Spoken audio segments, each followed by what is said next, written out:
Nobody in the city noticed the woman sleeping behind the unfinished building. By sunrise, that would still be true. Yet before another night arrived, forces already moving beyond her sight would begin changing everything she thought her future could be. Long before the first engines rattled awake and before storefront lights flickered on, Nia Carter was already sitting upright on a flattened sheet of cardboard tucked behind a half-built structure. The air carried a rare coolness that softened the city's usual harshness. Thin mist drifted around exposed concrete pillars and rusted steel bars. For a few quiet moments, the world felt gentler than it really was. Nia rubbed her arms against the morning chill and tied her faded skirt firmly around her waist. Her clothes were old and worn from years of use, but they were always clean. That mattered to her. Life had stripped away nearly everything she once possessed, but it had never taken her dignity. She reached for her only pair of rubber sandals and slipped them on carefully. Their soles were thin from countless miles, yet they still carried her where she needed to go. "Another day," she whispered softly. There was no excitement in her voice. There was no complaint either, only acceptance.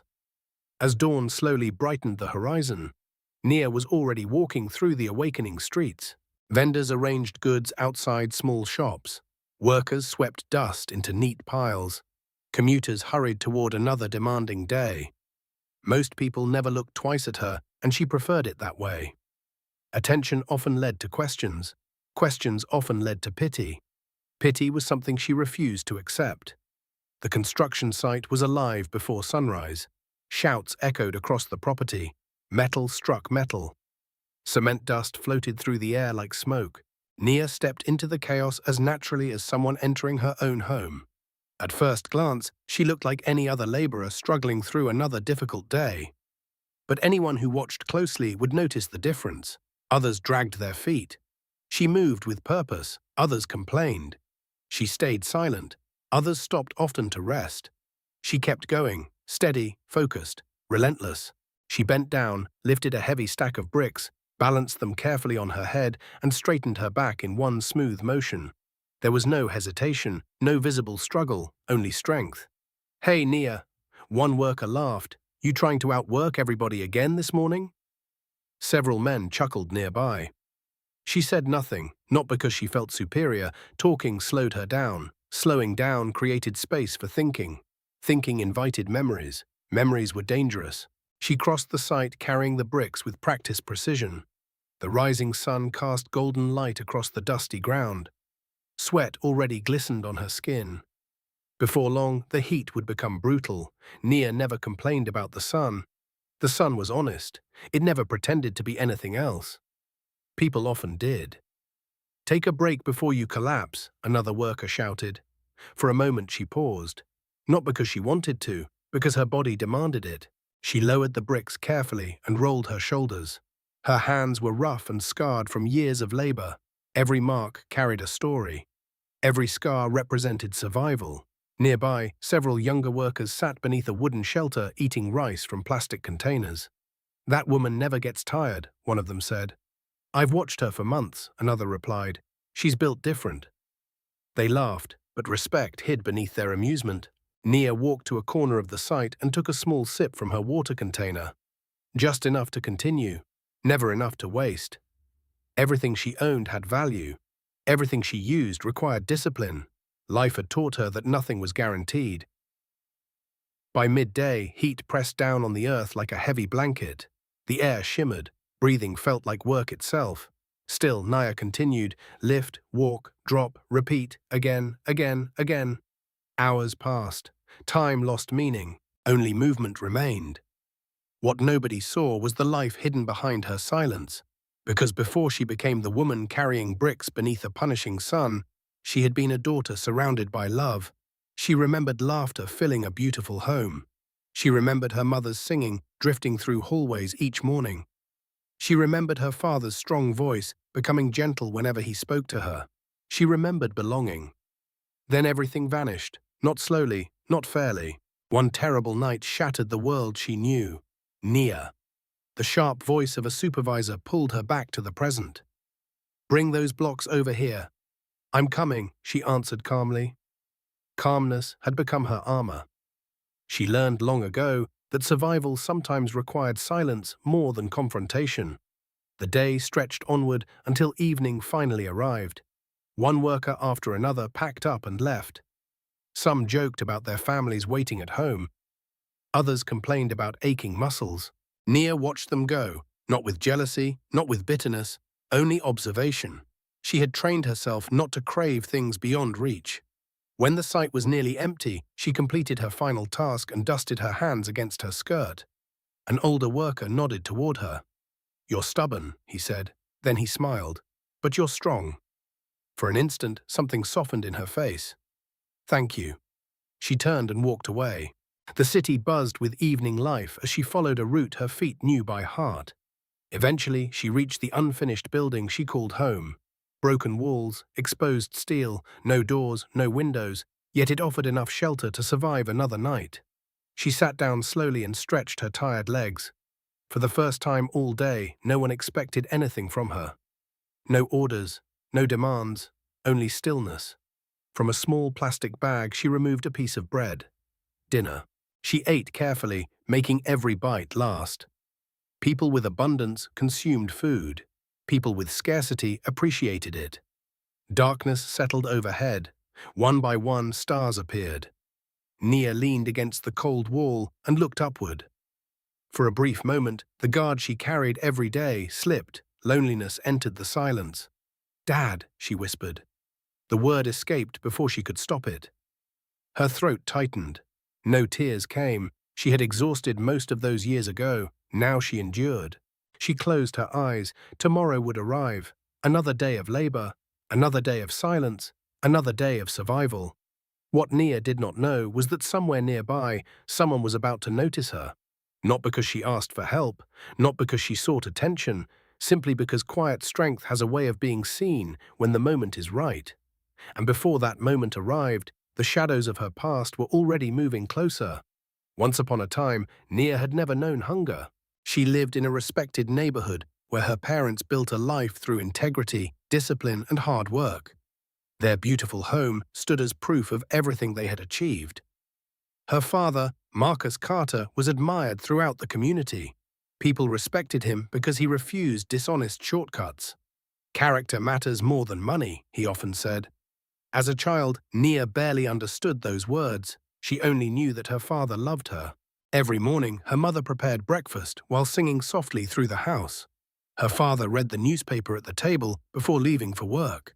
Whenever Nia entered the room, his serious expression immediately softened. "Good morning, princess," he would say. Back then, safety felt permanent. School was excellent. Her books were complete. Her lunch was packed. Her future seemed secure. Then greed entered through people the family trusted most. Her father's business partners included relatives who smiled often and spoke kindly. Behind those smiles lived darker intentions. One evening, what appeared to be a routine business emergency called her father away from home. "I'll be back soon," he promised. Nia believed him. Children always believe there will be another goodbye. There wasn't. A tragic accident claimed his life. The news arrived before dawn. Days later, grief claimed her mother too. Suddenly, the child surrounded by love stood alone. Relatives promised protection. They promised guidance. They promised family. Instead, they quietly took control. Money disappeared. Employees were dismissed. Properties changed hands. Questions were ignored. Then came the day they told her to pack her belongings. "This is my home," she argued. "Not anymore," came the cold reply. The memory still burned. She remembered standing outside the gates carrying a small bag, waiting for someone to call her back. Nobody did. That was the day her childhood ended. That was the day survival began. Now, years later, she sat alone beneath a dark sky after another exhausting day of labor. She believed tomorrow would be exactly like today. She believed life had already revealed its final shape. She was wrong. Somewhere beyond the city lights, a decision was already forming. A pair of eyes would soon fall upon the woman everyone overlooked. And when that happened, nothing would remain the same. The first night on the streets never felt real to Nia Carter. She sat alone beside a quiet roadside, clutching a small travel bag against her chest while traffic moved past without concern. Headlights flashed. Music drifted from distant storefronts. Laughter floated through the evening air. The city continued living its life while hers had completely collapsed. She kept waiting for someone to arrive, a relative, a family friend, anyone. She believed somebody would eventually realize a young woman had been abandoned. Nobody came. As darkness deepened, reality settled over her like cold rain. There would be no rescue, no warm bed, no familiar voice calling her name. Only uncertainty and fear stretched ahead. Nia fought sleep throughout the night. Every shadow seemed threatening. Every passing stranger raised her heartbeat. Stories she once considered distant suddenly became terrifyingly real. She had heard warnings about what happened to vulnerable women sleeping outdoors. Now she understood those warnings personally. "Don't stay here," the rough voice startled her. Nia looked up quickly. An older woman stood several feet away beneath a flickering street lamp. Her face carried the marks of hardship. Her eyes carried the wisdom of survival. "This place isn't safe," the woman said. "If you want to live through this, you'll need to learn quickly." Nia swallowed hard. "I don't have anywhere else to go." The older woman studied her quietly. "Then follow me." That simple act of mercy saved Nia's first night. The woman introduced herself as Miss Ruby. She led Nia behind a row of closed shops, where several hidden sleeping spaces offered slightly more protection. It wasn't comfortable, it wasn't secure, but it was safer. "You can stay here tonight," Miss Ruby said while spreading an old blanket across the ground. "But don't make the mistake of believing these streets care about anybody." Nia nodded. "I won't." Miss Ruby crossed her arms. "Life already taught you something important, didn't it?" Nia hesitated. Then she answered honestly, "Yes, good." The older woman nodded once. "That means you still have a chance." Nia slept that night, but only in fragments. Every distant footstep woke her. Every barking dog pulled her back into awareness. Her body rested while her mind remained alert. Morning arrived too quickly. "Wake up," Miss Ruby nudged her shoulder. "If hunger doesn't kill you, sleeping too long out here might." Nia sat up slowly. Her muscles ached from the hard pavement. "What do I do now?" Miss Ruby handed her a small piece of bread. "First you eat, then you learn." The bread tasted ordinary, yet Nia would remember it forever. Because it tasted like survival. "Nobody owes you anything," Miss Ruby explained after breakfast. "Nobody is coming to carry your problems. If you want to live, you need work." "I can work." The older woman raised an eyebrow. "Doing what?" Nia opened her mouth, then closed it. For the first time, she realized she didn't know. Her entire life had been built around education, comfort, and future plans. Nobody had prepared her for this. "Then you'll learn," Miss Ruby said. The following days became brutal lessons.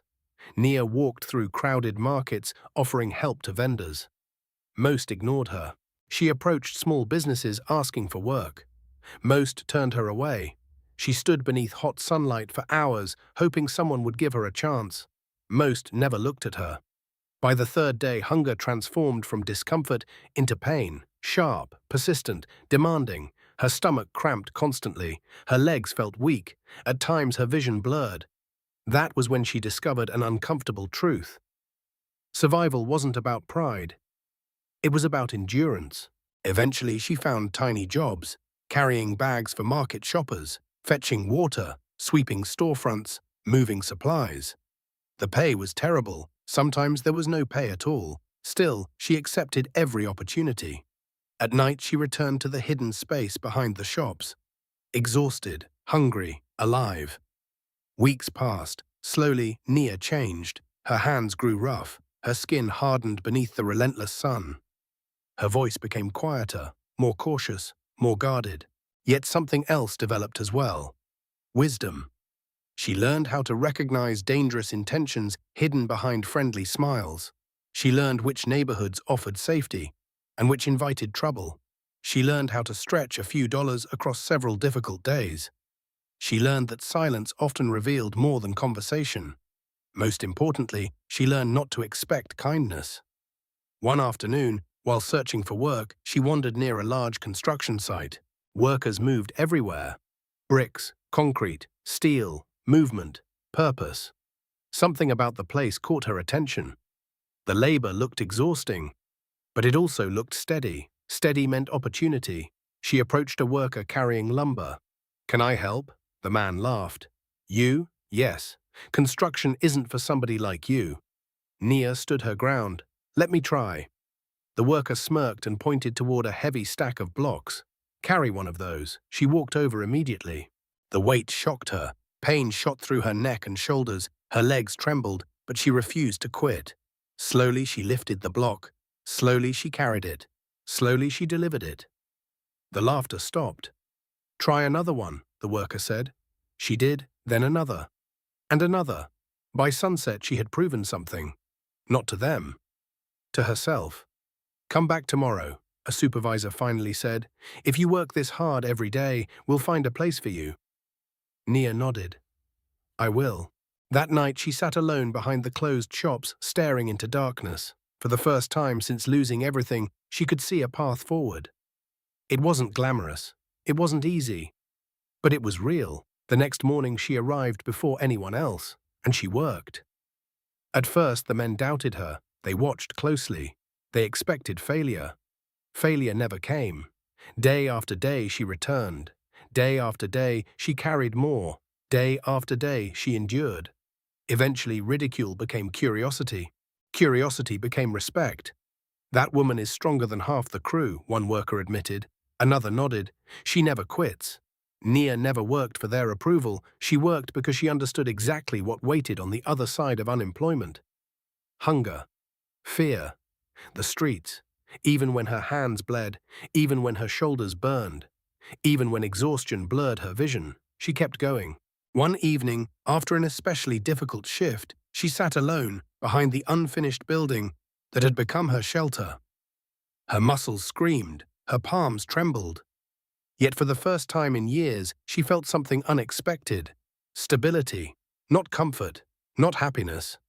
Progress. She looked toward the dark sky overhead. "I'm still here." The words escaped quietly, not as a question, as a declaration. Everything had tried to break her. Loss, betrayal, poverty, loneliness. Still, she remained.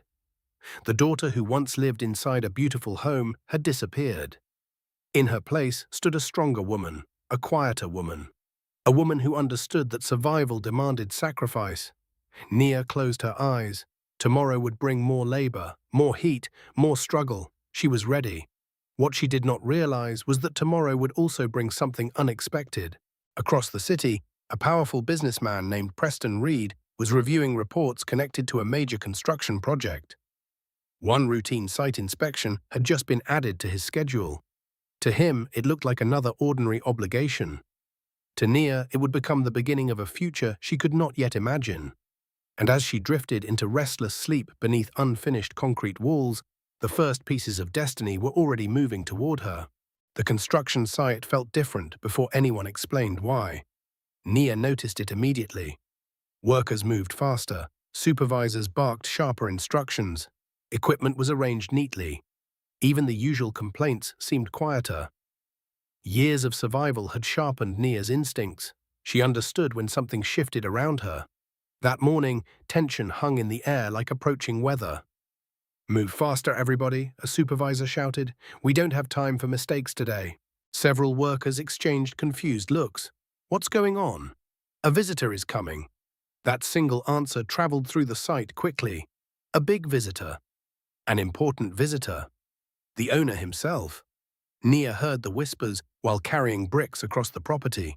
She paid little attention. Powerful people had never changed her circumstances before. Why would this time be different? The sun climbed steadily higher while workers prepared for the arrival. Nia continued her routine. Lift, walk, drop, repeat. Around mid-morning, the sound of approaching engines interrupted the usual rhythm of construction noise. Several expensive vehicles rolled through the front gate. Conversation stopped. Movement slowed. Everyone looked toward the entrance. Everyone except Nia. She finished placing her load before finally turning. Security personnel exited first. Professional, alert, disciplined. Then the final vehicle door opened. A tall man stepped onto the dusty ground. Preston Reed. He moved with quiet confidence rather than showmanship. His suit was tailored perfectly. His expression remained calm. He carried the presence of someone accustomed to responsibility. "Good morning, sir," the site manager said while hurrying forward. Preston nodded. "How is progress?" "Ahead of schedule, sir." "Good." The manager launched into a detailed explanation. Preston listened. Mostly. His attention drifted across the site. He wasn't studying buildings. He was studying people. That was when he noticed her. At first, it was merely a glance. A woman carrying more bricks than seemed reasonable. Nothing extraordinary. Then he kept watching. Most workers displayed visible strain. Most paused frequently. Most complained. She did none of those things. Her movements were efficient, controlled, focused. "Who is that?" Preston pointed toward Nia. The manager followed his gaze. "Oh, her, yes. Just one of the laborers." Preston continued watching. The answer felt incomplete. She balanced a heavy stack of bricks with remarkable precision. She never looked around to see who might be watching. She never adjusted her pace. She simply worked. "What's her name?" "Nia Carter." The manager shrugged. "She's been here a while. Works harder than anybody else. Doesn't complain." Preston frowned thoughtfully. Interesting. He couldn't explain why she had captured his attention. Something about her seemed different. Not her appearance, not even her strength. It was the discipline, the focus, the quiet determination. As if she carried something heavier than bricks. Nia sensed someone watching. Years on the streets had taught her to notice attention immediately. She lifted her eyes briefly. For one short moment, her gaze met Preston's. Neither smiled. Neither looked surprised. Yet something happened. Not recognition, not attraction, awareness. Then Nia looked away first. There was work to finish. She picked up another stack of bricks and continued moving. Preston remained still. Most people reacted differently around wealth and power. Curiosity, nervousness, admiration. Nia displayed none of those reactions. To her, he appeared irrelevant. That intrigued him even more. The inspection continued. Reports, numbers, timelines. Yet Preston's attention kept returning to the same worker. "Does she always work like this?" The manager nodded. "Every day." "No breaks?" "Very few." Preston looked toward Nia again. Something about her story felt unfinished. Eventually, he started walking in her direction. The manager hurried after him. Several workers noticed immediately. Whispers spread. Why is he talking to her? No idea. Nia saw them approaching. She finished her task before stopping. Only then did she face him. "Good morning," Preston said. "Good morning." Her voice sounded calm, neither impressed nor intimidated. "You've been working since sunrise?" "Yes." "Are you tired?" Nia considered the question honestly. "Yes." The answer surprised him. Most people would have pretended otherwise. "Yet you continue." "If I stop, I don't eat." Silence followed, not because the words were dramatic, because they were true. Preston nodded slowly. "What is your name?" "Nia." He repeated it quietly. "Nia." Then he stepped aside. "You may continue." She nodded once, nothing more. No attempt to impress him. No effort to extend the conversation. She simply returned to work. Preston watched her for another minute. The same steady rhythm continued. Brick after brick. Step after step. Purpose. Determination. Something stayed with him as he walked back toward his vehicle. "Interesting," he murmured. The manager looked confused. "Sir?" "Nothing." Preston entered the vehicle. As the convoy pulled away, he found himself thinking about the woman carrying bricks beneath the unforgiving sun. He didn't know her history. He didn't know her circumstances. Yet he felt certain of one thing. This would not be their last conversation. Meanwhile, Nia returned to her routine. She assumed the encounter meant nothing. Powerful men visited construction sites. Powerful men left. Life continued. That evening, she walked back toward her unfinished shelter as usual. The city glowed beneath fading sunlight. Traffic crowded the streets. Storefronts buzzed with activity. Yet her thoughts drifted unexpectedly toward the visitor. Not because he was wealthy, because he had asked questions differently. Most people saw labor. He seemed to notice the person performing it. Nia pushed the thought away. Experience had taught her not to build expectations around brief encounters. Hope could become dangerous. That night she ate a small meal and leaned against the familiar concrete wall. Above her, stars appeared one by one. The unfinished building remained quiet. Safe enough. Comfortable enough. Temporary. Everything in her life felt temporary. The next morning arrived with cool air and pale sunlight. Nia reached the site before dawn as usual. To her surprise, several workers were already talking excitedly. He's coming back. Who? The owner. Today. Again. Nia frowned slightly. Why would someone like Preston Reed return 2 days in a row? She dismissed the question, not her concern, yet deep inside, curiosity stirred. Hours later, the familiar sound of expensive engines echoed through the site once more. Heads turned immediately. Workers whispered, supervisors straightened their posture. Nia continued carrying bricks. But this time she noticed something different. The vehicle stopped. The doors opened, and Preston's eyes found her almost immediately. Not the building, not the supervisors. Her. A strange feeling settled inside her chest. Small. Unexpected. Impossible to explain. For the first time in years, someone seemed determined not to overlook her, and that realization felt far more dangerous than she wanted to admit. As Preston started walking directly toward her once again, workers across the site exchanged shocked glances. Nobody understood what was happening. Neither did Nia. But one thing was becoming clear. The second meeting would not be as ordinary as the first. And before the day ended, a simple conversation would begin opening doors neither of them expected. The second visit changed everything. Not immediately, not dramatically. The change arrived quietly, hidden inside a conversation nobody expected. Morning sunlight reflected off unfinished steel beams while workers pushed through another demanding day. Dust floated through the air. Machinery rumbled constantly. The site looked exactly as it had the day before. Yet tension followed Preston Reed's arrival. Workers watched discreetly. Supervisors remained alert. Everyone noticed the owner's attention focusing on the same woman once again. Nia balanced a stack of bricks carefully and carried them across the site. She refused to alter her routine. Attention had never benefited her. Attention often created complications. Still, she felt his presence approaching. When she placed the final brick onto a growing wall, Preston stopped nearby. "Good morning, Nia. Good morning. You arrived early again." She nodded. "The work starts early." A faint smile touched his face. "Most people arrive exactly on time. Most people are not responsible for my life." The answer caught him off guard. He studied her carefully. "You speak differently than most workers here." Nia remained silent. She had heard similar comments before. People occasionally noticed pieces of the life she once lived, the education, the discipline, the way she carried herself. Yet none of those observations changed reality. Preston glanced toward a nearby structure. "Would you take a short break?" Several workers nearly dropped what they were carrying. The owner was asking a laborer to sit and talk. Nia noticed the reactions immediately. "I still have work. 5 minutes won't change the schedule." The supervisor nodded quickly.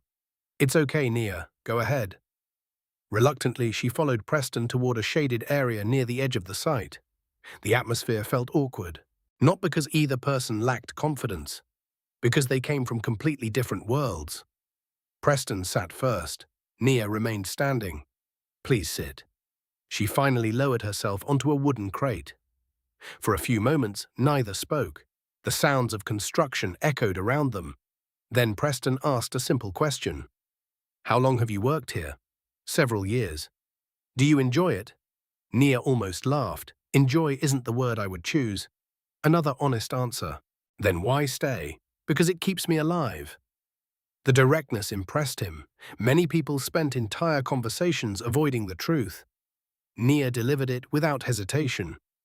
"Have you always worked construction?" "No." "What did you do before?" The question landed heavily. Old memories stirred. Painful memories, complicated memories. Nothing important. Preston recognized avoidance immediately. He chose not to push. Instead, he asked something unexpected. "If circumstances were different, what would you be doing?" Nia looked at him for the first time since sitting down. The question felt dangerous. Dreams belong to people with options. Dreams made survival harder. Still, something in his expression encouraged honesty. I liked studying. His eyebrows lifted slightly. What subjects? Business, economics, management? The answer surprised him. Those aren't casual interests, no. Silence followed. A worker carrying cement nearby slowed down to listen. Others glanced toward them curiously. Nobody understood why this conversation mattered. Neither person fully understood it either. You studied business? Yes, college. For a while. What happened? Nia's jaw tightened. Life happened. The answer ended that topic.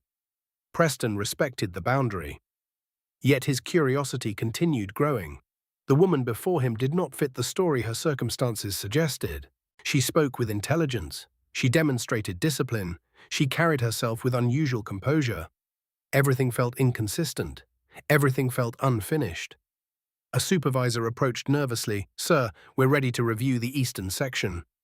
Preston nodded. "I'll be there shortly." The supervisor left.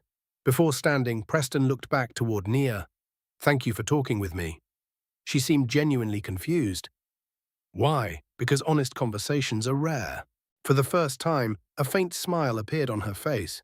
Brief, small, real. Then it disappeared. She returned to work. The rest of the day passed normally, at least on the surface. Beneath the routine, something had shifted. Workers whispered constantly. Why does he keep talking to her? No clue. Maybe she's related to somebody important. Not a chance. Speculation spread across the site. Nia ignored all of it.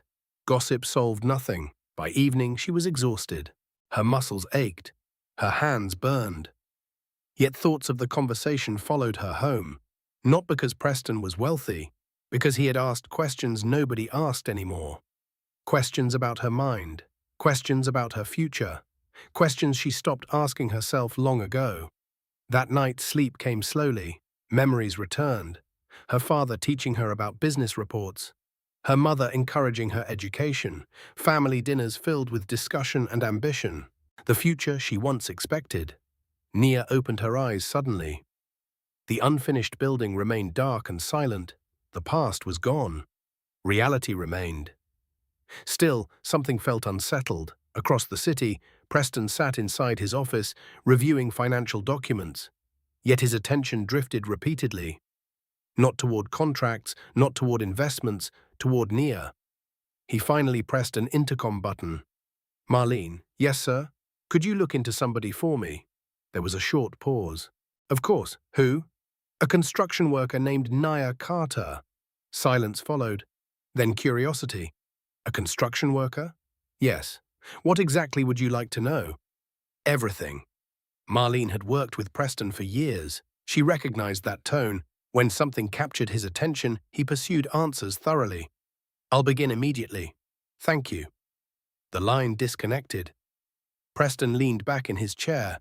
He couldn't explain why he cared. Perhaps he simply disliked mysteries. Perhaps he sensed hidden potential. Perhaps he recognized something familiar. Whatever the reason, he wanted the truth. The following morning arrived with heavy clouds covering the city. Rain threatened overhead. Nia reported to work as usual. Nothing seemed unusual. Until a black vehicle appeared near the entrance shortly after sunrise. It wasn't Preston. It wasn't site management. A sharply dressed woman stepped out carrying a folder. She spoke briefly with security before scanning the area. Then her eyes landed on Nia. "There she is." The woman walked directly toward her. Nia lowered the bricks she was carrying. "Can I help you?" The woman extended a hand. "My name is Marlene Hayes. I work for Preston Reed." Nia felt immediate caution. "Why are you here?" Marlene opened the folder slowly.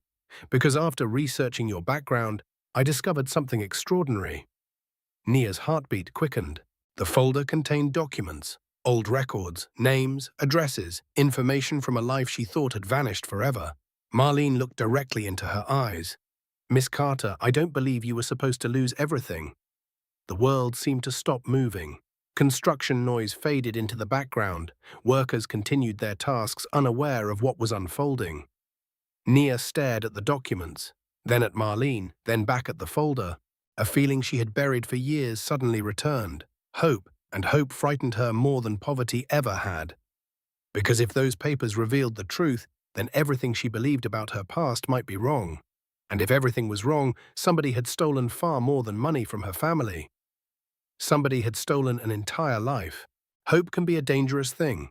For years, Nia Carter survived by expecting nothing. No miracles, no justice, no second chances. The moment expectations disappear, disappointment loses its power. That belief protected her through countless difficult days.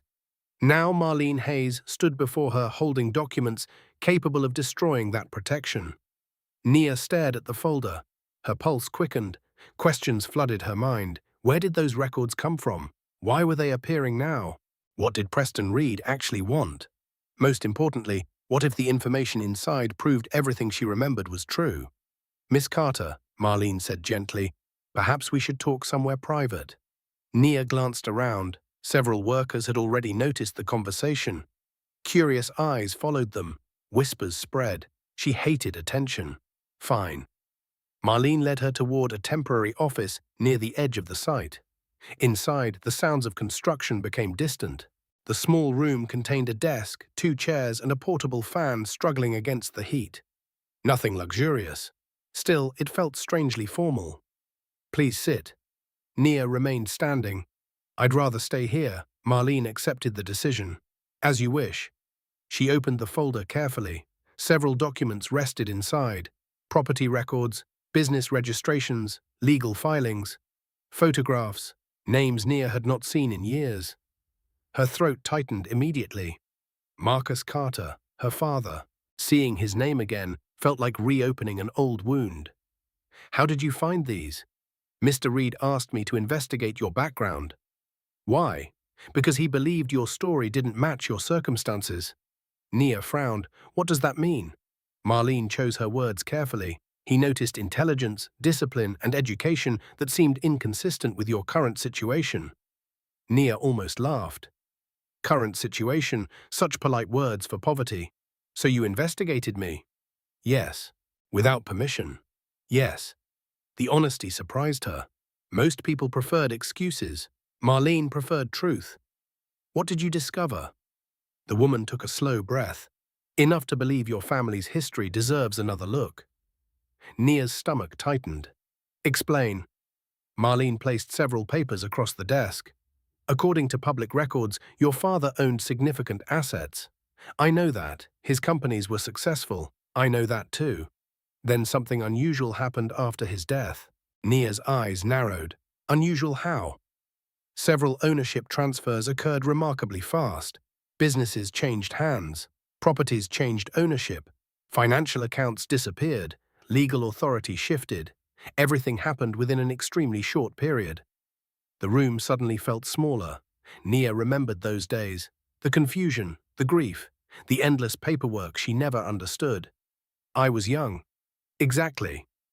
Marlene slid another document forward. "That's one reason these transactions concern me." Nia examined the page. Numbers, signatures, official stamps. Yet one detail stood out immediately. The signature beside her name. "That's not mine." Marlene nodded. "I know." Silence filled the room. Nia looked again. The signature truly wasn't hers, not even close. A chill moved through her body despite the heat. How many documents contain this? More than a few. The answer hit like a hammer. For years she suspected betrayal. Now evidence sat directly before her. "Someone forged my signature." "Possibly." "Possibly." Marlene folded her hands. "I prefer facts over assumptions." Nia stared at the papers. The fan hummed quietly in the corner. Outside, construction continued. Inside, her entire understanding of the past began shifting. Who benefited? Several relatives. The words carried no emotion. They didn't need any. Nia already knew the names. Uncles, cousins, people who attended family dinners. People who promised protection. People who smiled while taking everything. Her hands clenched. For the first time in years, anger resurfaced. Not frustration, not sadness. Anger, deep, cold, controlled. "Did Preston send you to tell me this?" "Partly." "What does that mean?" "It means he wanted answers before making assumptions." And now he would like to meet with you. Nia laughed softly. The sound held little humor. Why? Because he believes you deserve to understand what happened. Deserve. That word felt strange. Nobody had spoken about what she deserved in years. Most people focused on what she lacked. Whenever you're comfortable. Comfortable, another unfamiliar word. Nia looked down at her rough hands. Calluses covered her palms. Small scars crossed her fingers. These hands belonged to a laborer. The records on the table belonged to someone else entirely. A daughter, an heir, a young woman whose future had been stolen. The contrast unsettled her. I need time, of course. Marlene stood. Before leaving, she handed Nia a business card. My direct number. Call whenever you're ready. Then she paused. Miss Carter, yes? Some people spend their entire lives searching for truth. If truth is finally searching for you, don't run from it. After Marlene left, Nia remained inside the office, alone. Tensioned, motionless. Minutes passed, maybe longer. Eventually, a supervisor knocked on the door. Everything okay? Nia blinked. The question felt distant. Yes. You sure? Yes. The supervisor hesitated, then nodded. Take your time. Work no longer felt important. Still, she returned. Habit carried her through the afternoon, brick after brick, load after load. Movement helped her think. The documents replayed constantly in her mind. Forged signatures, transferred assets, missing wealth. What if her father hadn't simply lost everything? What if everything had been taken deliberately? The possibility refused to leave. That evening, dark clouds finally delivered rain. Heavy drops struck the city. Roads glistened, traffic slowed. Nia walked through the storm alone. Water soaked her clothes. She barely noticed. Her thoughts remained elsewhere. Back at the unfinished building, she sat against the familiar wall and removed the papers from her bag. Rain echoed through exposed concrete levels above. Lightning flashed occasionally. The documents looked different now. More dangerous, more powerful. One photograph slipped free. Nia froze. Her parents smiled from the image. Younger, happy, alive. She touched the edge carefully. For years she avoided photographs. The pain always felt overwhelming. Tonight felt different. Not easier. Different, because the picture no longer represented only loss. It represented unanswered questions. Maybe her parents' story wasn't finished. Maybe her story wasn't finished either. Across the city, Preston Reed stood beside a window overlooking countless lights. Marlene had already delivered her report. And she's shaken. I expected that. Marlene nodded. There's more. Preston turned. What? I believe the evidence is stronger than we originally thought. How strong? Strong enough that multiple people could face serious consequences. Silence followed. Preston looked back toward the city skyline. Somewhere beyond those lights sat a woman who had spent years carrying bricks, while others enjoyed wealth that may never have belonged to them. Find everything, Marlene nodded. I already started. That night, neither Preston nor Nia slept well, for different reasons. One searched for answers, the other searched for courage. Because deep inside, Nia understood something important. The moment she followed this path, there would be no turning back. The truth might restore everything, or destroy what little piece she had managed to build. As thunder rolled across the city and rain battered unfinished concrete walls, her phone suddenly vibrated. She stared at the screen. An unknown number. A single message. It contained only one sentence. Stop asking questions about your family if you want to stay alive. The color drained from her face. Someone knew. Someone was watching, and someone was terrified that the truth might finally emerge. The message remained on Nia Carter's screen long after the vibration ended. Stop asking questions about your family if you want to stay alive. Simple words, cold words, dangerous words. Rain continued hammering the unfinished building while thunder rolled through the darkness. Water dripped from exposed beams and collected in shallow puddles across the concrete floor. Nia read the message again, then again. Fear arrived first. That was natural. Anyone receiving such a warning would feel afraid. But fear didn't stay alone. Something else followed. Anger. For years she had accepted loss, accepted poverty, accepted betrayal, accepted silence. Now somebody wanted to control her with threats. The realization ignited something deep inside her. "Who are you?" She whispered the question into the empty building. No answer came, only rain, only darkness, only uncertainty. Nia looked around carefully. The unfinished structure suddenly felt different, more exposed, more vulnerable. For the first time in years, she wondered whether someone had actually been watching her. The thought unsettled her. She slept lightly that night. Every sound pulled her awake. Every shadow demanded attention. Morning finally arrived beneath grey skies and lingering rain clouds. Nia reported to work as usual. Routine offered comfort. Routine created stability. Yet nothing felt normal anymore. The threat followed her. Every stranger received a second look. Every unfamiliar vehicle attracted suspicion. She hated feeling paranoid. She hated feeling uncertain. Most of all, she hated feeling powerless. By mid-morning, Marlene Hayes arrived again. This time she noticed Nia's expression immediately. Something happened. Nia handed over her phone. Marlene read the message. Her face hardened. "When did you receive this? Last night. Did you reply?" "No." "Good." Marlene studied the screen carefully. "Can you trace it?" "Possibly."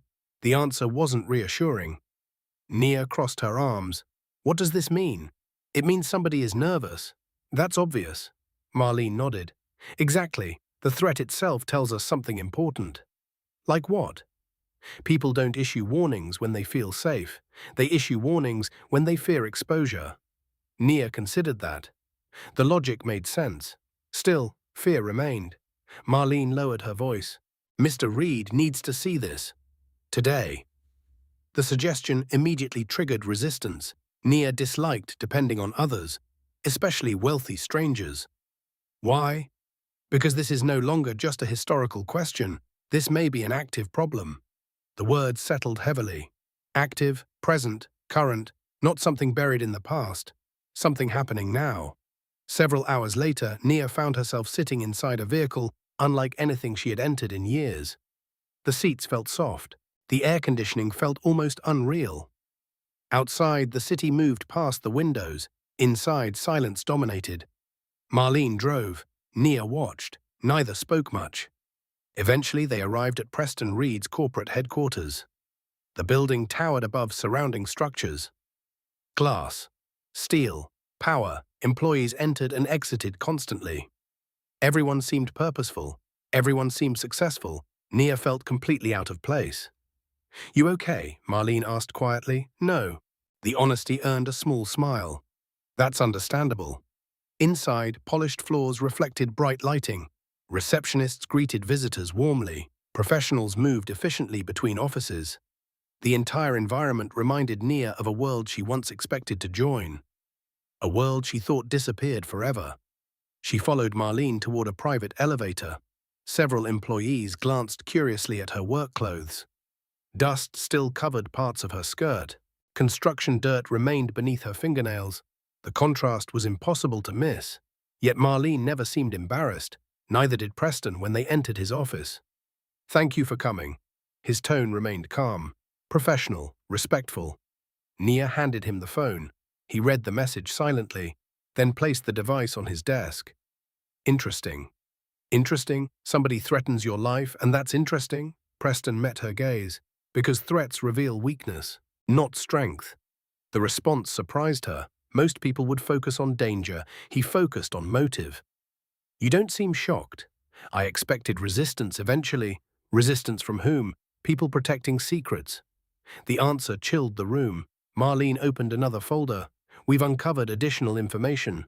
Nia felt tension immediately. "What kind?" "Financial records, legal filings, property transfers, patterns." "Patterns?" Preston leaned forward.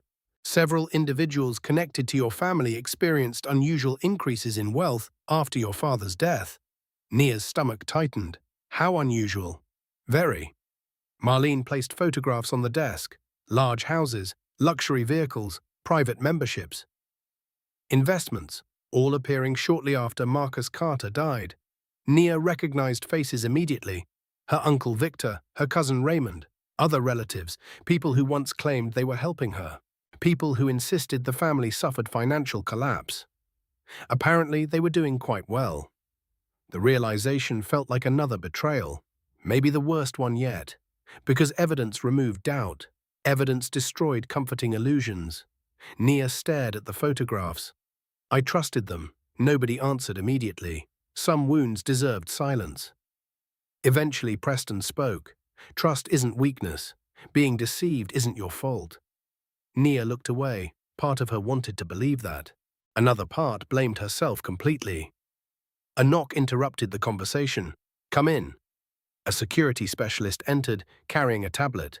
Sir, what did you find? The man looked toward Nia briefly. The threatening message likely originated from a prepaid device. Can you identify the sender? Not yet. Yet. The word carried possibility. The specialist continued. However, we discovered something else. Everyone's attention sharpened. What? The sender appears familiar with Miss Carter's routines. The room became still. How familiar? Very familiar. The specialist hesitated. Whoever sent this likely knows where she sleeps. Silence crashed into the room. Nia felt ice spread through her chest. What? The specialist nodded. We believe you've been observed for some time. The unfinished building suddenly returned to her mind. The shadows, the isolation, the vulnerability. For years, she believed nobody noticed her existence. Now she learned the opposite might be true. Someone had been watching, waiting, tracking. Preston's expression darkened. That changes things. I agree, Marlene said. Nia sat silently. The information felt overwhelming. Every certainty in her life continued unraveling. Finally, Preston spoke. You're not returning there tonight. Nia immediately shook her head.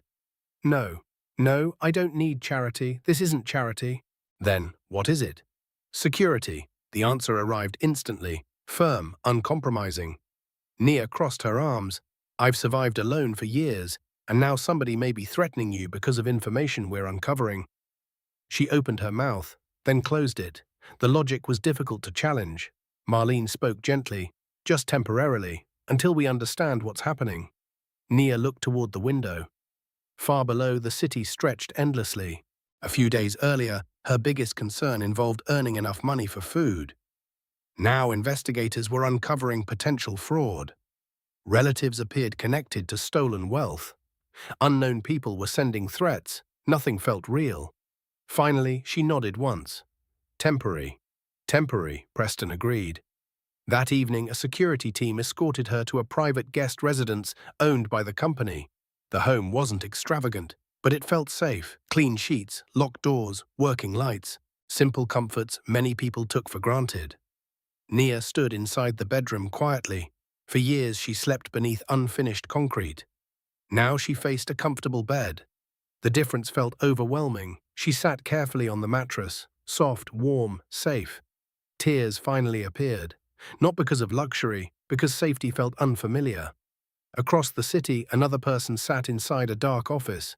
A man studied photographs spread across a desk, recent photographs, pictures of Nia, pictures of Preston, pictures of meetings and conversations. His expression remained tense. A second man entered the room. She's talking to them. I know. The older man clenched his jaw. Then we have a problem. The first man nodded slowly. A very serious problem. He picked up a photograph showing Nia leaving Preston's headquarters. For years, she had been invisible. Now powerful people were paying attention. And if she learned the full truth about her father's fortune, several lives could collapse overnight. The older man looked toward the city lights beyond the window. Then he delivered an order that changed everything.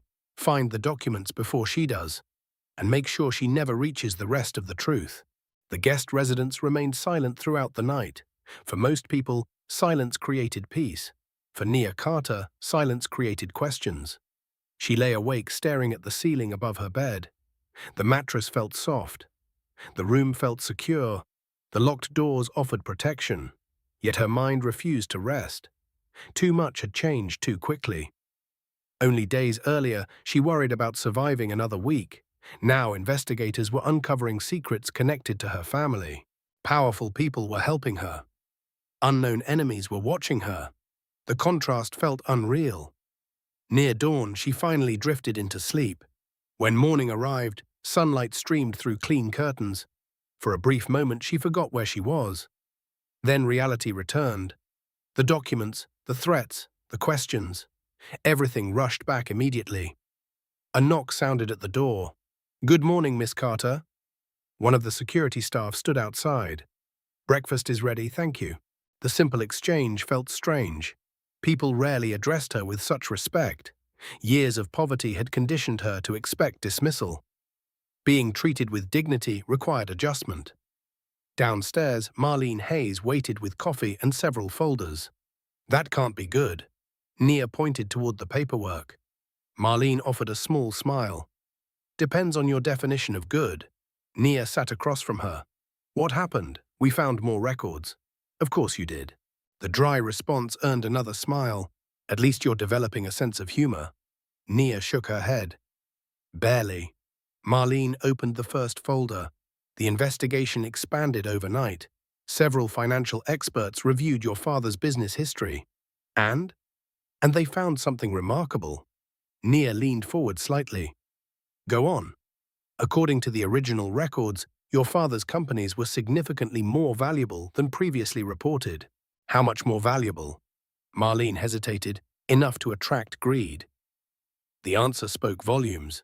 Nia felt tension settle into her shoulders. For years, she believed misfortune destroyed her family's wealth. Now evidence suggested something very different. Someone wanted control. Someone succeeded. Who? That's what we're trying to prove. Prove. The word mattered. Suspicion wasn't enough. Facts mattered. Evidence mattered. Truth mattered. Later that morning, Preston Reed joined them. He looked tired. Nia noticed immediately. "You didn't sleep much." "Neither did you." "Fair point." The brief exchange felt surprisingly natural. Over the past few days, a strange trust had started developing. Not complete trust, not yet, but enough to allow honesty. Preston sat beside the table. "We have another issue." Nia immediately recognized the seriousness in his voice. "What now?" "The people involved may know we're investigating." "May know?" "We're almost certain." Silence followed. Marlene slid a photograph across the table. Nia studied it. Her stomach tightened instantly. "I know him. The man in the photograph worked security at one of her father's former properties. At least he used to." "Why is he important?" "Because yesterday he met privately with your cousin Raymond." Nia felt anger rising again. Raymond. Even hearing the name triggered painful memories. Growing up, he had always appeared friendly, helpful, protective. Everything changed after her father's death. His kindness disappeared almost overnight. Now evidence continued pointing toward him. Preston leaned back. "We still need proof. I understand." "Do you?" The question surprised her. "What do you mean? If evidence confirms your relatives stole from you, what happens next?" Nia looked away. She hadn't allowed herself to think that far. Anger demanded action. Justice required patience. Finally, she answered, "I want the truth." "Only the truth? For now." Preston nodded. "Good. Why?" "Because revenge clouds judgment. Truth clarifies it." The words reminded her of something her father once said. Character matters more than money. The memory struck unexpectedly. Suddenly, she could hear his voice, see his smile, feel his presence. For a moment, emotion threatened to overwhelm her. She swallowed hard. "You okay?" Preston asked quietly. "Yes." The answer wasn't entirely honest. Still, nobody challenged it. By afternoon, new information arrived. A legal researcher discovered records connected to one of Marcus Carter's final business projects. The finding created immediate excitement. Why? Because the project appeared unfinished. Unfinished how? Not financially, legally. Several ownership documents were missing. Missing documents. The phrase echoed through the room. Everyone understood its significance. Missing records often meant hidden answers. Where are they? Nobody knows. Marlene pointed toward a property photograph. "However, we found a lead. The image showed an older building on the edge of the city." Nia frowned. "That place looks familiar." It should. You visited there as a child. A sudden memory surfaced. Weekend trips, business meetings. Her father speaking with lawyers, a private storage facility. The realization hit instantly. The archives. Exactly. Preston exchanged a glance with Marlene. If important records survived, they may still be there. Hope returned. Dangerous hope. Powerful hope. What are we waiting for? Several people answered simultaneously. Verification, security, preparation. Nia sighed. Patience had never been her strongest quality. The rest of the afternoon passed slowly. Phone calls, research, meetings, updates. Every hour seemed longer than the last. As evening approached, one of Preston's security specialists entered unexpectedly. His expression looked serious. Everyone noticed. "What's wrong?" Preston asked. "We have surveillance footage." "From where?" "Near the guest residence." The room became silent. Nia's pulse quickened. "What kind of footage?" The specialist placed a tablet on the table. Video began playing. A dark vehicle appeared on screen. It moved slowly, carefully, deliberately. The vehicle circled the neighborhood twice. Then a clear image appeared. The driver. Nia felt her breath catch. "No." Marlene looked toward her. "You recognize him?" Nia nodded slowly. The man behind the wheel wasn't a stranger. He wasn't a criminal she had never met. He wasn't some anonymous threat hiding in the shadows. He was family, her Uncle Victor. The same man who promised to care for her after her father's death. The same man who claimed the family had lost everything. The same man who helped remove her from her own home. Nobody spoke for several seconds. The footage continued playing silently. Victor remained visible, watching, waiting, observing. Preston finally broke the silence. "Well, that changes things." Nia stared at the screen. A lifetime of doubt began collapsing. For years she questioned her memories, questioned her suspicions, questioned herself. Now the evidence stood directly before her. Her family wasn't avoiding the truth. They were protecting something, and they were scared, very scared, because innocent people rarely spend their evenings watching the movements of women they supposedly abandoned years ago. As darkness settled across the city, another message arrived on Nia's phone. This time, there was no threat, only a photograph. An old photograph, one she had never seen before. The image showed her father standing beside a locked metal cabinet. Written across the back of the picture were 6 handwritten words. For Nia. Open only if necessary. Every person in the room stared at the screen. The missing documents suddenly seemed much closer, and somewhere inside that cabinet might be the evidence capable of exposing everything. The photograph changed the atmosphere immediately. Moments earlier, everyone had been discussing possibilities. Now they possessed something tangible, something personal, something left behind by Marcus Carter himself. Nia stared at the image without blinking. Her father's face looked exactly as she remembered. Confident, focused, protective. The sight alone stirred emotions she spent years suppressing. For Nia, open only if necessary. The handwritten words felt deeply intentional, almost as if he had anticipated trouble, almost as if he knew something terrible might happen. Where did this come from?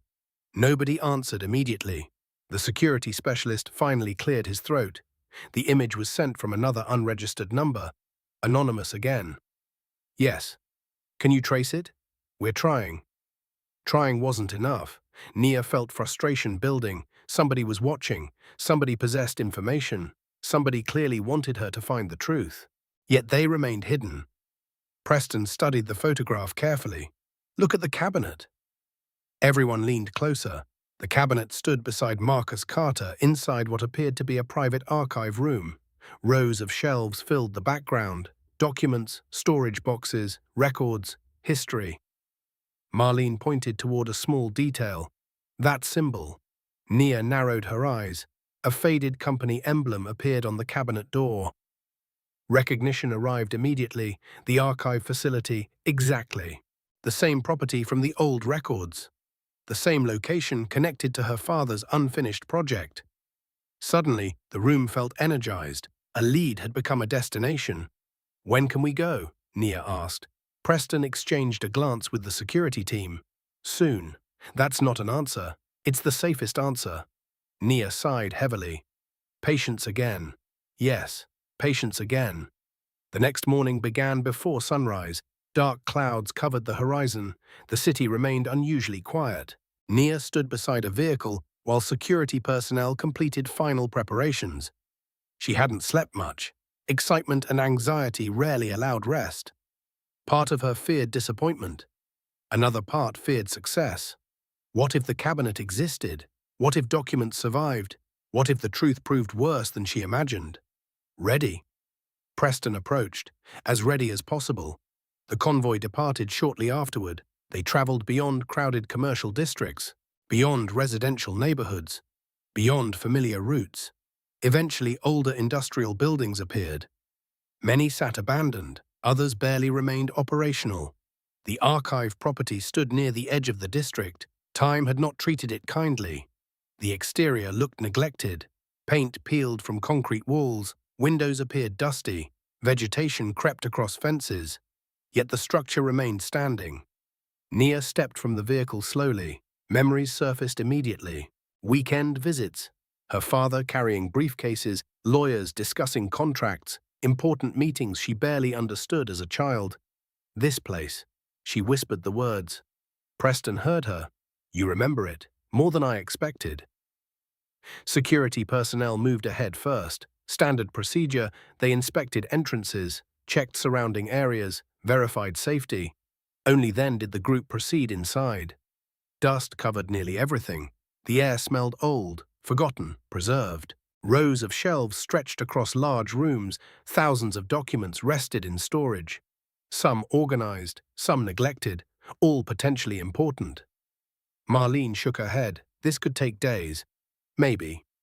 Nia walked deeper into the building. Instinct guided her, memory guided her. Certain hallways felt familiar, certain rooms triggered recognition. Then she stopped abruptly. There, everyone turned. At the far end of a narrow corridor stood a reinforced metal door. Dust covered its surface. But one detail remained visible, the same emblem from the photograph. The cabinet must be inside. Excitement spread quickly. Security personnel examined the door, locked. Of course it is. Preston folded his arms. Can it be opened? Eventually. The specialist began working immediately. Minutes felt like hours. Nia paced nearby. Every second intensified anticipation. Then a click echoed through the corridor. The lock released. The door opened slowly. Dust swirled through the air. Everyone looked inside. The room was smaller than expected. Private, secure, purposeful. Several filing cabinets lined the walls. Shelves held binders and storage boxes, and near the back stood the cabinet from the photograph. Nia's heartbeat thundered. The exact cabinet, the exact location, years of mystery suddenly felt within reach. She approached carefully. The metal surface looked aged but intact. A small locking mechanism remained visible. Can you open it? The security specialist nodded. Give me a moment. Another tense silence followed. Nobody spoke. Nobody moved much. Then another click. The cabinet door opened. Inside rested several sealed folders, a leather journal, a small lockbox, and one envelope. The envelope immediately captured attention. Across the front appeared a handwritten name. Nia. Her hands trembled slightly. This was real. Her father had left something specifically for her. After all these years, after all the loss, after all the suffering. Preston stepped back. You should open it. Nia nodded. Carefully, she lifted the envelope. The paper felt fragile with age. For a brief moment, she simply held it. Emotion threatened to overwhelm her. Then she opened it. Inside rested a handwritten letter. The familiar handwriting immediately confirmed its authenticity. Marcus Carter. Her father. Nia began reading. The room remained silent. As her eyes moved across the page, tears appeared. Then more tears. Marlene noticed first. What does it say? Nia struggled to speak. Her voice broke. He knew. The words stunned everyone. Knew what? Nia looked up slowly. He knew someone was trying to steal the company. Silence filled the room. Nobody interrupted. Nobody rushed her. She continued reading. According to the letter, Marcus Carter had discovered financial irregularities before his death. Missing funds, false reports, Suspicious transactions. He suspected trusted associates, possibly family members. The room felt colder. Much colder. There was more. Far more. Near the end of the letter, Marcus referenced evidence. Extensive evidence, records capable of proving everything. Where? Preston asked quietly. Nia looked back at the page, then her expression changed. Confusion, concern, disbelief. What's wrong? Marlene asked. The evidence isn't here. Everyone froze. What? Nia reread the final paragraph. He moved it. Moved it where? She swallowed hard. A bank vault, a private vault, protected under another name. The room erupted with questions. Which bank? What name? What documents? Nia raised a hand. Wait. Everyone fell silent. There was one final sentence at the bottom of the letter. One sentence written separately from everything else. As if Marcus Carter considered it the most important message of all. Nia read the line aloud. If you are reading this, trust nobody connected to Victor. Silence crashed into the room. Victor, her uncle, the same man captured watching the guest residence, the same man who claimed to protect her, the same man who benefited from her father's death. Then a security officer's radio suddenly crackled. His expression changed instantly. Sir? What is it? The officer looked toward Preston. We have a problem. Several vehicles just arrived outside. How many? At least 6. The room became still. The officer listened again. Then his face hardened. They're not leaving. And one of the men has already asked for Nia Carter by name. The atmosphere inside the archive room changed instantly. One moment, everyone focused on Marcus Carter's letter. The next, danger stood outside the building. Several vehicles, multiple men, a direct request for Nia Carter. Nobody considered that a coincidence. Security personnel moved immediately. Professional instincts replaced conversation. Radios crackled, instructions traveled quickly. Positions were assigned, entrances were monitored. Nia stood frozen beside the open cabinet. The letter remained in her hands. Victor, the warning echoed repeatedly inside her mind. Trust nobody connected to Victor. Her father had written those words years ago, years before the threats, years before the investigation, years before she discovered the truth. How much had he known? Sir. The security officer spoke again. We should leave immediately. Preston nodded, agreed. Marlene gathered the documents, the journal, the folders, the letter. Everything important disappeared into secured cases. Nobody was willing to leave evidence behind. Nia? Preston stepped closer. We need to move. She looked toward the door. My uncle is out there. Possibly. Why now? Because they're losing control. The answer felt painfully accurate. For years she remained invisible, silent, powerless. Now she possessed evidence. Now she asked questions. Now she represented a threat. The group exited through a rear corridor. Security personnel surrounded them. Every movement felt urgent. The old building suddenly seemed filled with hidden dangers. Outside, rain clouds darkened the afternoon sky. Wind pushed through the empty industrial district. The environment matched the tension perfectly. As they approached the vehicles, another radio transmission arrived. Update. Go ahead. One individual has been identified. Who? The officer listened, then his expression hardened. Victor Carter. Nobody spoke. Nobody needed confirmation. The situation had become personal, very personal. Nia felt disappointment more than surprise. Some part of her had continued hoping she was wrong. Hoping misunderstanding explained everything. Hoping family still meant something. That hope died quickly. Get her out of here. Preston's voice carried authority. Now. The convoy departed moments later. Several security vehicles created distance between Nia and the approaching group. Nobody took chances. Not anymore. During the drive back, silence dominated. Everyone processed the day's discoveries. Marcus Carter suspected theft. Evidence existed. Victor had been named directly. Unknown associates appeared involved, and now they were actively searching for Nia. The pieces finally started connecting. The question was no longer whether something happened. The question became how much happened. Back at headquarters, the investigation expanded dramatically. Lawyers arrived. Financial analysts arrived. Security consultants arrived. The situation no longer resembled a private inquiry. It resembled preparation for war. A legal war, a financial war, a battle built around truth. Hours later, Marlene entered a conference room carrying new information. Everyone looked up immediately. "What did you find?" Preston asked, more than expected. The answer captured attention. Marlene placed several charts across the table. "Follow the money." Nia studied the documents. Complex financial transfers connected numerous accounts. Companies, investments, properties, trusts. The network appeared enormous. "What am I looking at?" Marlene pointed carefully. "Your father's original assets." Then, these transfers occurred after his death. Nia followed the lines. The money moved repeatedly. From account to account. Company to company. Location to location. Why? To hide ownership. The answer came from one of the financial experts. The more transfers, the harder the trail becomes. Nia felt sick. This wasn't opportunistic theft. This was organized, planned, deliberate. How many people? Nobody knows yet, but several names keep appearing. Victor, Raymond, other relatives, former business associates, trusted advisors. The betrayal stretched far beyond family. Marcus Carter hadn't been surrounded by one dishonest person. He had been surrounded by many.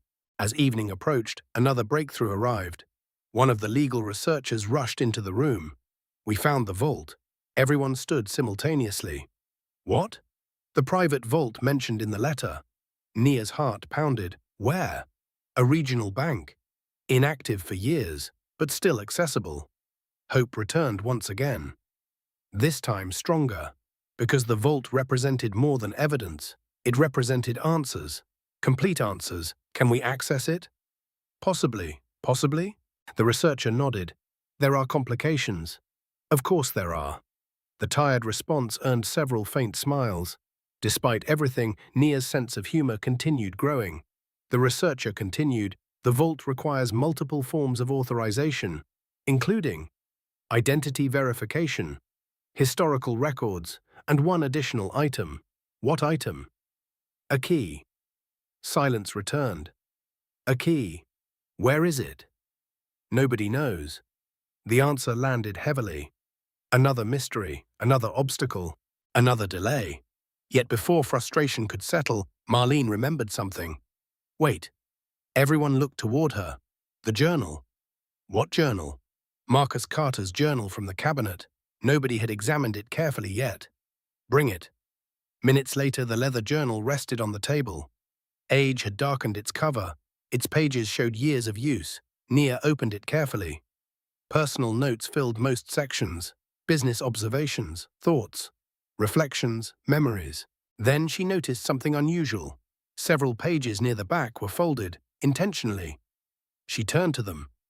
A small sketch appeared, then another, then a diagram. "What is that?" Preston leaned closer. Nobody answered immediately. Finally, Nia's eyes widened. "I know this place." The drawing depicted a small lakeside property. A cabin. Remote, private, family-owned. Marcus Carter used it occasionally for retreats. Nobody else paid much attention to it.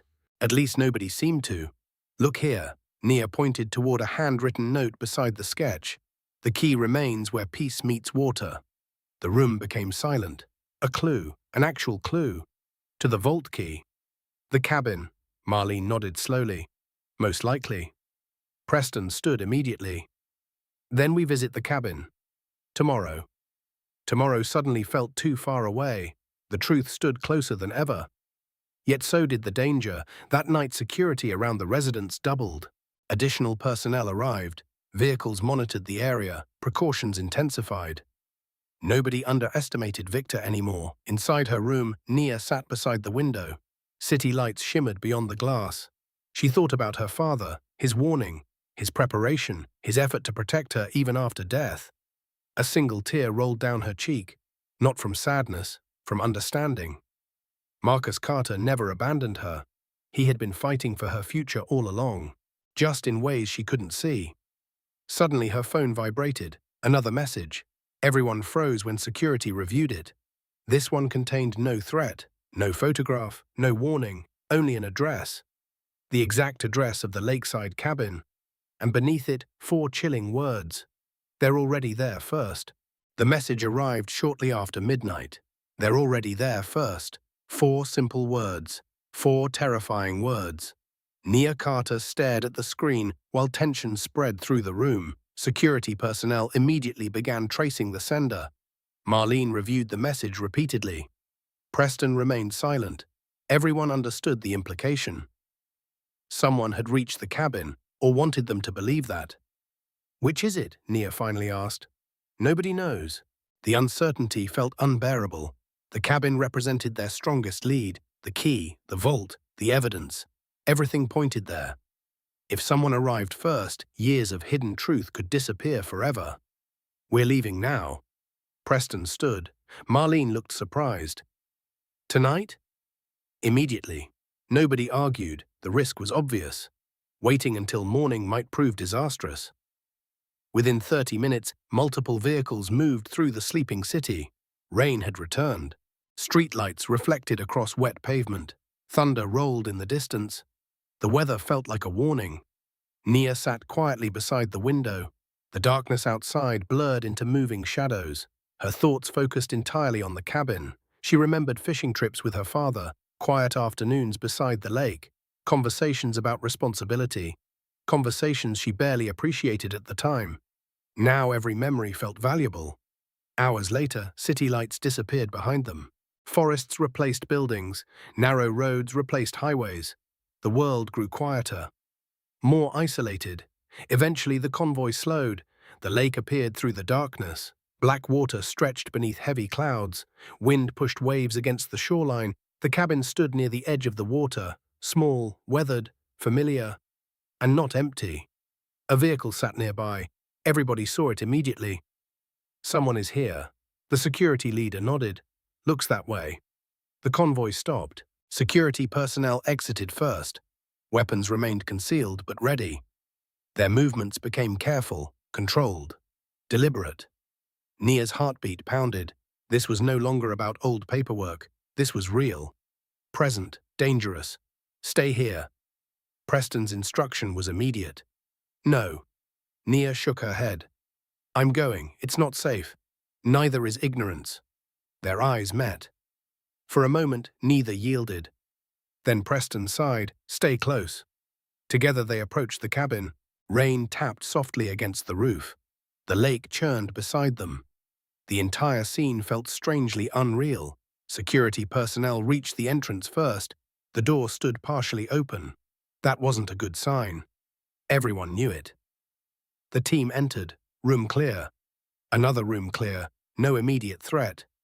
Nia followed cautiously. The cabin smelled exactly as she remembered. Old wood, lake water. Time. Furniture remained mostly unchanged. Photographs decorated shelves. Fishing equipment rested in corners. Family memories lingered everywhere. Then Marlene noticed something. The floor. Everyone looked down. Mud, fresh mud. Somebody had entered recently. Very recently. The tracks led toward a back room. Security personnel moved ahead, carefully, silently. When they reached the room, they stopped. "What is it?" Nia asked. Nobody answered immediately. Then she saw it. A metal box sat open on a table. Its contents had been removed. The room fell silent. "No," the word escaped before she realized it. She stepped closer. The box was old, purposeful, important, and empty. "We're too late." One security officer voiced the fear everyone felt. Maybe not. Marlene pointed toward the inside lid. A note had been attached. Nia read it carefully. "If you found this, keep looking." The key was never stored here. Confusion spread immediately. "What?" The note continued. Marcus Carter's handwriting covered the page. "Trust the lake. Follow the memory. The answer rests beneath reflection." Nia stared at the words. "Trust the lake. Follow the memory. Beneath reflection." What does that mean? Nobody knew. For several minutes, theories filled the room. A location, a landmark, a code, a hidden compartment. Nothing fit perfectly. Then Nia remembered something. A memory. Small, Old, specific. Wait. Everyone looked toward her. My father built a dock. Okay, not this dock, an older one, before this cabin was renovated. She moved toward a photograph hanging nearby. The image showed Marcus Carter standing beside a wooden platform extending over the lake. Reflection, Nia whispered. The dock reflected perfectly across the water. Marlene's eyes widened. You think that's what he meant? Maybe. It's the only thing that makes sense. Without hesitation, the group headed outside. Rain continued falling. Flashlights cut through darkness. The old dock no longer existed. At least, not completely. Time had damaged much of the structure, yet several support posts remained visible beneath shallow water. Security personnel searched carefully. Nothing. Still nothing. Minutes passed. Then one officer called out, "Over here!" Everyone rushed toward him. Half hidden beneath water rested a small waterproof container secured to one of the old support beams. Nia's breath caught. This had to be it. The container was removed carefully. Everyone gathered around. Preston opened it. Inside rested a single brass key. And another note. Silence settled once more. The key. After all these years. The key. Nia felt tears threatening again. Her father had protected it, hidden it, preserved it, for her. She opened the note. Marcus Carter's handwriting appeared once more. If you reached this point, then you discovered the truth. Not all of it, but enough. The final evidence waits inside the vault. Trust what you find there. Trust yourself. And remember this. The greatest theft was never money. The greatest theft was your future. The words struck deeply, more deeply than anything else, because they were true. Money could be recovered, property could be recovered. Years could not. As everyone absorbed the message, headlights suddenly appeared through the darkness. Multiple headlights. Approaching fast, security personnel reacted instantly. Positions, movement, radios, preparation. The vehicles stopped near the edge of the property. Doors opened, several men stepped out. One figure emerged last. Even through the rain, Nia recognized him immediately. Victor Carter, her uncle. For years she imagined confronting him. For years she rehearsed questions. Now he stood only yards away, rain pouring, secrets exposed. Truth closing in. Victor looked directly at her, then at the brass key in her hand. His face changed. For the first time, Nia saw something she never expected. Fear, real fear. Because Victor Carter finally understood one thing. The evidence he spent years hiding was about to be unlocked. Rain crashed against the lake as two worlds finally collided. On one side stood Nia Carter, a woman who had spent years surviving loss, poverty, and betrayal. On the other stood Victor Carter, the man who once promised to protect her, the man her father specifically warned her about. The distance between them measured only a few yards. The history between them measured decades. Nobody moved, nobody spoke. Wind swept across the water, thunder echoed above the dark clouds. The atmosphere felt charged with unfinished truths. Victor's eyes remained fixed on the brass key. His expression revealed everything. Not guilt, not regret, fear, pure fear. Nia noticed it immediately. For years she imagined him as powerful, untouchable, certain. Now she saw a different man, a frightened man, a desperate man. A man losing control. Victor finally stepped forward. Nia. Hearing her name from his mouth felt strange, almost offensive. Don't. The single word stopped him. Rain dripped from his jacket. You don't understand what's happening. Nia laughed softly. The sound carried years of disappointment. No. I think I'm finally starting to understand. Victor glanced toward Preston Reed and the security personnel. These people are filling your head with lies. The accusation sounded weak, especially after everything already discovered. Marlene folded her arms. Interesting strategy. Victor ignored her. Nia, listen to me. Your father made mistakes. The statement immediately caught everyone's attention. What kind of mistakes? Nia asked. Business mistakes, financial mistakes, dangerous decisions. Victor spoke quickly, too quickly, as if rehearsing old explanations. Your father wasn't perfect. Nobody said he was. Victor blinked. The answer surprised him. Nia took another step forward. But forged signatures aren't mistakes. Silence. Hidden assets aren't mistakes. More silence. Threatening messages aren't mistakes. Victor's jaw tightened. Nobody spoke. The storm itself seemed quieter. Then Victor looked toward the key again. You don't know what's inside that vault. Neither do you. The response hit harder than Nia intended. For the first time, uncertainty appeared in Victor's eyes. A realization he wasn't completely sure what Marcus Carter had preserved. That uncertainty frightened him. Good. Nia wanted him afraid, not because she desired revenge, because fear finally placed them on equal ground. For years, she lived with fear. Now he could experience some himself. One of Victor's associates stepped forward. Enough of this. Security personnel immediately responded. Nobody moved further. The warning was clear.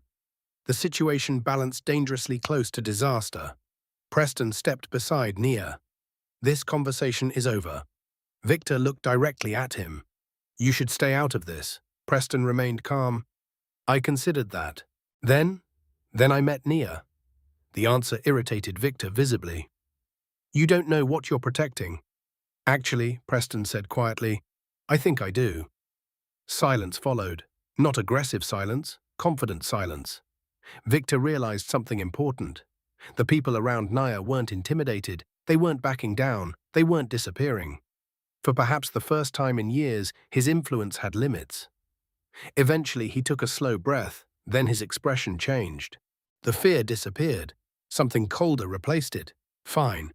If that's how this ends. Nia felt immediate caution. What does that mean? Victor looked toward the lake, toward the storm, toward the darkness, then back toward her. It means your father destroyed this family. The accusation stunned everyone. What? Victor laughed bitterly. You think this story is simple? Good people. Bad people. Heroes, villains. Life doesn't work that way. Then explain it. Nia's voice remained steady. For several seconds, Victor seemed tempted to reveal everything, tempted to justify himself. Then he shook his head. No, why not? Because the vault will do it for me. The answer created immediate tension. What does that mean? Victor smiled, a strange smile, not confident, not defeated, complicated. Open the vault, read everything. Then decide who betrayed who. The words lingered. Before anyone could respond, Victor turned. His associates followed. Just like that. No confrontation, no violence, no dramatic escape, only departure. Within moments, the vehicles disappeared into the storm, leaving questions behind. Many questions. The drive back felt completely different. Nobody celebrated, nobody relaxed. The key rested safely inside a secured case. Yet Victor's final words echoed constantly. Open the vault, read everything, then decide. Even Preston seemed thoughtful. What are you thinking? Nia asked. That truth rarely arrives in simple packages. She nodded slowly. Her father taught similar lessons. People wanted clear heroes, clear villains. Reality usually offered something messier. By sunrise, they reached the city. Exhaustion covered every face. Still, nobody suggested resting. The vault stood too close. Years of mystery waited inside. The bank opened later that morning. Arrangements were already underway. Legal authorizations, identity verification, security procedures.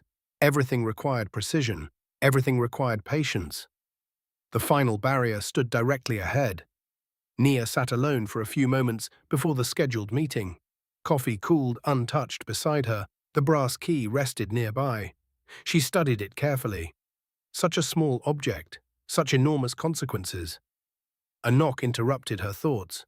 Come in, Marlene entered. You ready? No. Good. Nia frowned. Good? People facing life-changing truth should be nervous. It means they understand the stakes. The explanation made sense. Still, anxiety remained. What if the vault changes everything? Marlene smiled gently. Then everything changes. Simple, honest, accurate. Hours later, the team stood outside the private vault section of the bank. Final paperwork had been completed. Final approvals had arrived. The moment was finally here. The manager approached. Miss Carter, yes? The vault is ready. Nia felt her heartbeat quicken. The key felt heavier than metal should feel. She looked toward Preston, toward Marlene, toward the people who helped carry her this far. Then she stepped forward, toward the door, toward the truth, toward whatever Marcus Carter had protected all those years. The vault waited only a few feet away, and behind that steel door rested answers powerful enough to destroy reputations, expose secrets, recover fortunes, and rewrite an entire family's history. What nobody yet understood was that the greatest revelation inside the vault would have nothing to do with money. It would involve a secret capable of changing Nia's understanding of her father forever. The vault door opened with a slow mechanical release that echoed through the private chamber. Everyone instinctively held their breath. Years of searching, days of investigation, nights of fear and uncertainty. All of it led to this single moment. Nia Carter stood closest to the opening. The brass key had already been verified. The final authorization had been granted. Nothing remained between her and the truth. The vault interior was smaller than expected, controlled, preserved, almost sacred in its silence. Inside rested several sealed boxes, a thick envelope labeled with legal markings, a leather-bound ledger, and one final metal case secured at the center. No one moved at first. Even security hesitated. Preston glanced toward Nia. "This is your moment." She nodded slowly. Her hands trembled slightly as she stepped forward. Not from fear alone, from years of unanswered questions finally collapsing into one place. She reached for the sealed envelope first.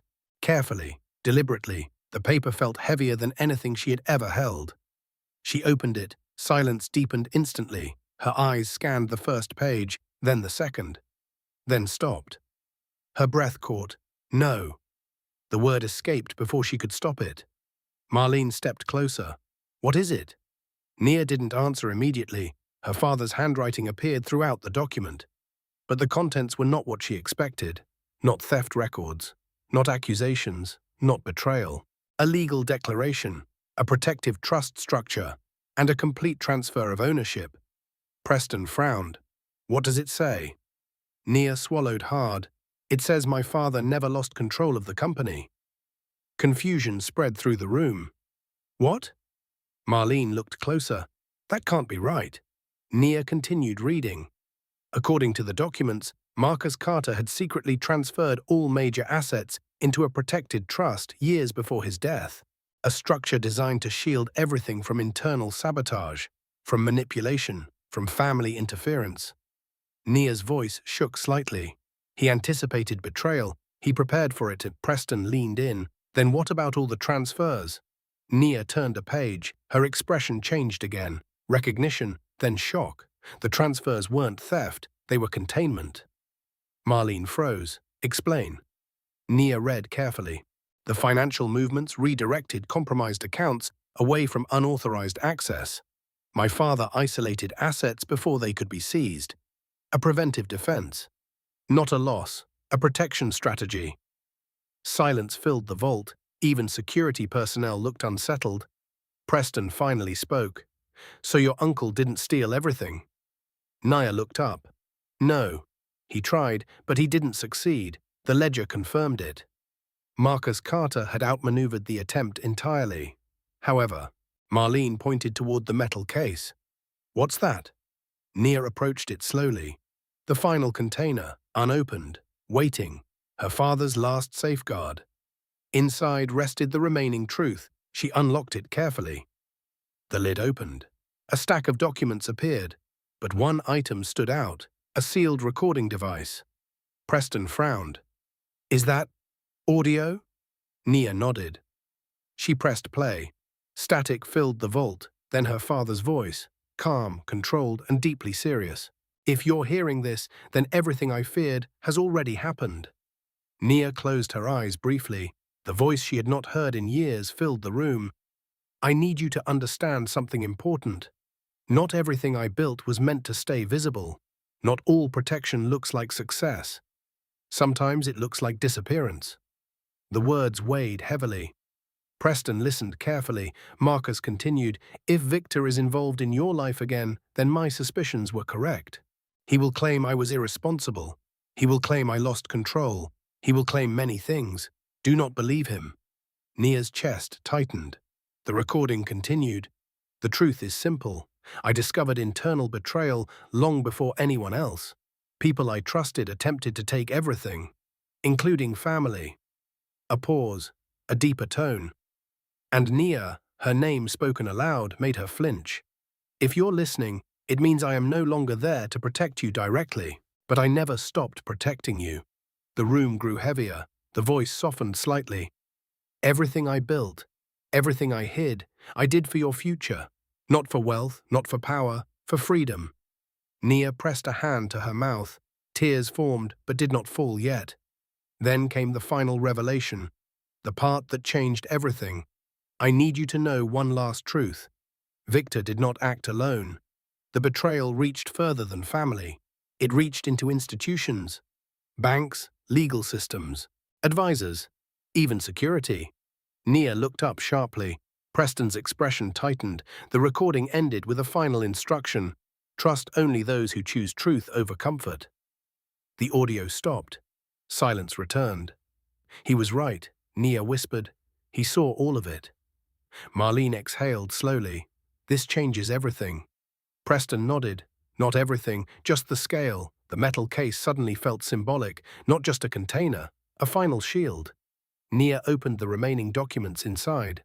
Legal confirmations, ownership restoration orders, and one final page. A full list of names, people involved, participants, beneficiaries. Nia's eyes scanned the list. Victor Carter, Raymond Carter, several advisors. And then she stopped. Preston noticed immediately. What is it? Nia didn't speak. She simply pointed. A final name sat at the bottom of the page, one that made the entire room freeze. Because it wasn't a relative. It wasn't an outsider. It was someone standing in the room. Marlene Hayes. Silence shattered everything. Marlene stepped back immediately.